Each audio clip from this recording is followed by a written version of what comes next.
Hello दोस्तों, कैसे हैं आप सभी। आप सभी का ही हार्दिक स्वागत है पॉकेट पढ़ाई पे। तो जस्ट पिछले लेक्चर में मैंने आपको बताया था कि वेरिएबल्स की टाइप्स कौन कौन सी होती हैं एंड उसके साथ हमने रिसर्च की बेसिकली हर टाइप जो है फिनिश कर ली थी और उसके अंतर्गत जो सब टॉपिक हैं type of questionnaire and variable of type भी देख लिए थे। अब दोस्तों आज हमारा जो टॉपिक है कि जब रिसर्च होती है तो रिसर्च के प्रोसेस में कौन कौन सी चीज़ें यूज़ होती हैं। ठीक है, जब एक पूरा रिसर्च होता है, पूरा एक प्रोसीजर होता है, तो उसमें कौन कौन सी चीज़ें हम करते हैं। यहाँ पे आप देख सकते हैं काफ़ी सारे पॉइंट्स यहाँ पे लिखे हैं। तो ये एक ड्रामेटिकल एक डायग्राम के माध्यम से रिप्रेजेंटेशन है इस टॉपिक की, पर आगे हम इसको पूरा अच्छे से भी लेने वाले हैं। तो आप देख ही सकते हैं बहुत खूबसूरती से हम रिसर्च को देख रहे हैं और आगे बढ़ रहे हैं। तो आइए देखना शुरू करते हैं। सो दोस्तों, रिसर्च प्रोसेस में बेसिकली आपके ये सारे स्टेप जो हैं मौजूद होते हैं। सबसे पहला होता है सिलेक्शन ऑफ रिसर्च प्रॉब्लम। एक एक करके पहले मैं बोल देती हूँ सारे, फिर आपको एक्सप्लेन करती हूँ, तो जुड़े रहिए। तो सबसे पहला है सिलेक्शन ऑफ रिसर्च प्रॉब्लम। ठीक है, एंड उसके बाद वी हैव लिटरेचर रिव्यू।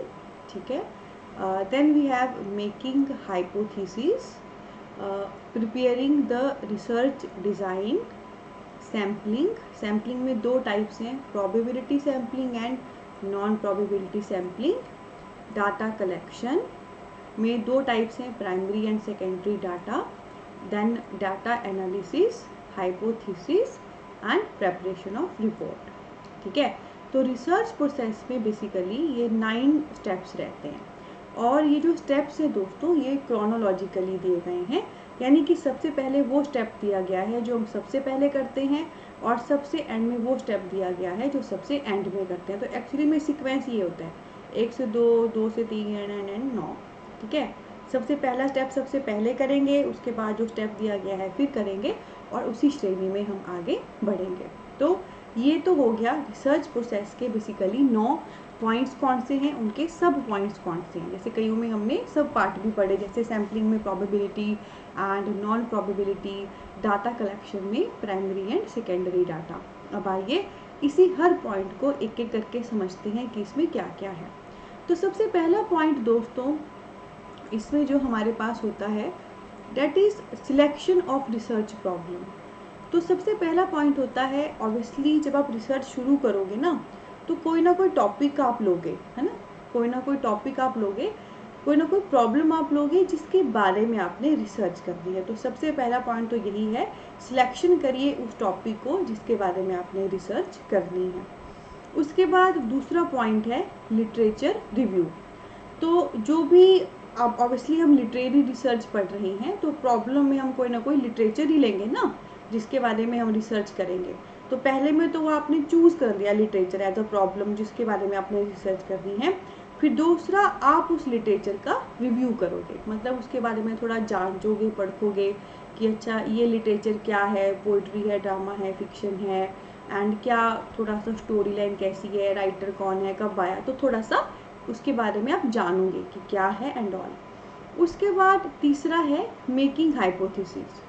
अब देखो पहला पॉइंट हो गया, आपने लिटरेचर भी चूज़ कर लिया है, दूसरा उसका रिव्यू थोड़ा सा जांच परख भी लिया है उसके बारे में। अब आप प्रॉपर उसके बारे में रिसर्च करोगे एंड ऑल करोगे तो क्या होगा, आप एक थोड़ा सा हाइपोथेसिस करोगे, आप थोड़ा सा सोचोगे कि अच्छा यार ये लिटरेचर है, ये इसके बारे में रिव्यू किया, ये थोड़ी बहुत चीज़ें मैं जानता हूँ या जानती हूँ, तो अब मैं इसमें रिसर्च कैसे करूँगी। तो आप क्या करोगे, एक हल्की हल्की आउटलाइन बनाओगे कि अच्छा इसके बारे में थोड़ा सा मैं यहाँ से सर्च करूँगा, मैं वहाँ पे जाके डाटा कलेक्ट करूँगा या कुछ करूँगा, है ना। तो थर्ड पॉइंट है एक हल्की हल्की सी एक आउटलाइन सी बनाना दिमाग में, हाइपोथेसिस बनाना कि आप क्या करोगे, अब फाइनली मतलब किस प्रकार से करोगे, है ना। और फोर्थ स्टेप है जो आपने थर्ड में सोचा है उसको प्रॉपर एक रूप दे देना, preparing the research design. Third में आपने हाइपोथेसिस बनाई, सिर्फ एक सोच बनाई कि अच्छा मैं ऐसे ऐसे करूँगा या ऐसे ऐसे रिसर्च करूँगी, पर फोर्थ में आपने उसी को एक रूप दे दिया, प्रॉपर एक डिज़ाइन दे दिया। ठीक है, प्रिपेयरिंग द रिसर्च डिज़ाइन। ठीक है, फिर आपने प्रॉपर डिज़ाइन दे दिया कि मैं ये करूँगा, फिर उसमें आप सबसे पहले बेटा सैम्पलिंग करते हो। सैम्पलिंग होता है सैंपल कलेक्ट करना, और इसमें आपके दो सैंपल होते हैं, probability and non probability. Probability क्या है? ऐसी चीज़ें जो हो सकती हैं। नॉन प्रोबेबिलिटी ऐसी चीज़ें जो नहीं हो सकती। ठीक है, तो आपने पूरा सोच लिया है, पूरी प्लानिंग बना ली है, ऐसे ऐसे करना है, फिर आप सैम्पलिंग लोगे। जैसे सैम्पलिंग में लिटरेरी रिसर्च को मैं लेकर कहना चाहूँगी, जैसे कोई बुक आपके पास है तो उसी बुक से संबंधित चीज़ें आप इकट्ठा कर रहे हो। मतलब कुछ चीज़ें आपको प्रोबेबल मिलेंगी उस बुक से संबंधित की वो होनी उसमें है, कुछ नॉन प्रोबेबल मिलेंगी उससे संबंधित नहीं है। फॉर एग्जांपल, अगर जो लिटरेचर की बुक मैंने ली है वो मैंने तब ली है जब 1857 की क्रांति आई थी, बहुत पहले, जब जस्ट भारत ने शुरुआत की थी कि हमने अंग्रेज़ों से लड़ना है। ठीक है, तो उस टाइम की कोई बुक आपने ली है। ठीक है, तो उस टाइम पे जो बुक है तो ऑब्वियसली उसके बारे में आप डाटा कलेक्ट कर रहे हो, तो उसके आसपास के हिस्टोरिकल इवेंट आपने देखे क्या क्या है जिनका प्रभाव उस बुक पे लिखने पे पड़ चुका होगा, तो वो प्रोबेबल सैंपल होंगे। 1857 में बुक लिखी गई है तो ये चीज़ें हुई थी तब, है ना। पर उसी के आसपास की कुछ और चीज़ें मैं सर्च कर रही हूँ जिसको मैं नॉन प्रोबेबल में भी रख सकती हूँ, मतलब उसका प्रभाव हो भी सकता है उस लिटरेचर पे पड़ा हो या ना पड़ा हो। ठीक है, तो सैम्पलिंग होता है जो भी आप रिसर्च कर रहे हैं उससे संबंधित आप चीज़ें इकट्ठी कर रहे हो। तो दो प्रकार की चीज़ें होती हैं, probable and non probable. Probable में आप वो चीज़ें इकट्ठी करते हो जिसके बारे में आप काइंड ऑफ श्योर हो कि ये इससे संबंधित ही हैं और इससे मेरी रिसर्च अच्छी होगी, मुझे पता लगेगा क्या है कैसे है। और नॉन प्रोबेबल है जो आप एक्स्ट्रा एफर्ट करते हो, कुछ और चीज़ें भी सर्च करते हो जिसके बारे में आप श्योर तो नहीं हो कि इससे संबंधित है नहीं, पर फिर भी आप उसे सर्च करके लाते हो, क्योंकि अगर वो आपके पास होगी तो एट द एंड अगर उसे 2 या 3 चीज़ें भी सही निकल गई तो आपका काम सही हो पाएगा। ठीक है, तो सैम्पलिंग हो गई ना, उसमें आपने चीज़ें इकट्ठी कर ली। फिर उसी सैम्पलिंग के बाद आता है आपका डाटा कलेक्शन।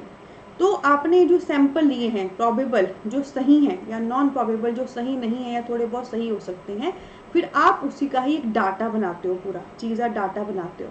और डाटा भी आपका एक नहीं दो प्रकार का होता है, primary data and secondary data. Primary data है जो बिल्कुल शुरू में ही आप लिस्ट बना देते हो कि इतनी चीज़ें हमको प्रोबेबल में मिली हैं, इतने नॉन प्रोबेबल में मिली हैं। ठीक है, और सेकेंडरी डाटा आपका एक फाइनल डाटा होता है जिसमें आप सिर्फ ये नहीं कहते हो कि ये प्रोबेबल है ये नॉन प्रोबेबल है, बल्कि एग्जैक्ट आपको पता लग गया होता है कि क्या प्रोबेबल होगा क्या नॉन प्रोबेबल, क्योंकि जो आपने नॉन प्रोबेबल भी चुना है जिसमें आपको कुछ चीज़ें श्योर हैं कुछ चीज़ें डाइसी हैं, वो सेकेंडरी डाटा में क्लियर हो जाता है आपका। ठीक है, जब आपके पास प्राइमरी डाटा है आप प्रोबेबल को अलग रखोगे, नॉन प्रोबेबल को अलग। ठीक है, पर सेकेंडरी में नॉन प्रोबेबल में भी अगर कुछ प्रोबेबल है कुछ काम का है वो आपका फाइनल हो जाता है।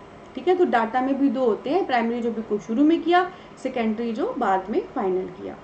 फिर डाटा भी कलेक्ट हो गया। फिर 7 पॉइंट होता है डाटा एनालिसिस। ऑब्वियसली जो डाटा कलेक्ट हुआ है बेटा आप उसके को एनालाइज करोगे समझोगे, तभी तो आपने सैंपल इकट्ठे किए, तभी तो उसका डाटा बनाया। प्राइमरी डाटा नॉर्मल था, सेकेंडरी डाटा फाइनल था। अब आप उसको प्रॉपर एनालाइज करोगे, समझोगे क्या है कैसे है। ठीक है, और उसके बाद फिर से आप एक हाइपोथेसिस पे आओगे। फिर से पहली हाइपोथेसिस थी जब आपने सोचा कि रिसर्च करनी कैसी है, और ये 8वें नंबर की हाइपोथेसिस है जब आपकी रिसर्च आप कर चुके हो, सैंपल ले लिए, डाटा कलेक्ट कर लिया, एनालाइज कर लिया, और ये हाइपोथेसिस होगी फाइनल रिपोर्ट सबमिट करने के लिए। क्लियर हुआ? ठीक है, और इस पूरे प्रोसेस में 9वें स्टेप में आते आते आपकी रिपोर्ट प्रिपेयर हो जाती है, आपकी रिसर्च डन हो जाती है। तो पहला पॉइंट है अपनी प्रॉब्लम चूज करो, दूसरा रिव्यू करो उस प्रॉब्लम को, क्योंकि ये लिटरेचर की रिसर्च है तो लिटरेचर को रिव्यू करो। तीसरा एक हाइपोथेसिस, एक सोच बनाओ कि रिसर्च कैसे करनी है। चौथा जो आपने सोचा है रिसर्च कैसे करनी है, फिर एक प्रॉपर डिज़ाइन दे दो, भी ऐसे ऐसे करूँगा। सैंपल कलेक्ट करो दो प्रकार के, प्रोबेबल नॉन प्रोबेबल जो सही हैं या तो डाइसी हैं सही या गलत। फिर उनका डाटा बनाओ, प्राइमरी एंड सेकेंडरी। प्राइमरी जो बिल्कुल शुरू में डाटा आया क्या सही है गलत, पर सेकेंडरी में फाइनल आ जाएगा आपके पास कि ये सही ही है ये गलत ही है। डाटा इश्योर हो गया, फिर डाटा को पूरा एनालाइज करो एंड आप तक फिर पूरी चीज़ें क्लियर होगी होंगी। फिर हाइपोथेसिस फाइनली करो कि अच्छा मेरी रिसर्च मैंने कर ली है तो मुझे अब अपनी रिपोर्ट बनानी है। पहली हाइपोथेसिस थी कि रिसर्च करनी कैसी है, और लास्ट 8वें नंबर की हाइपोथेसिस है कि रिसर्च हो गई है तो मैं रिपोर्ट में बनाऊंगा कैसे, रिपोर्ट में मैं क्या क्या करूँगा।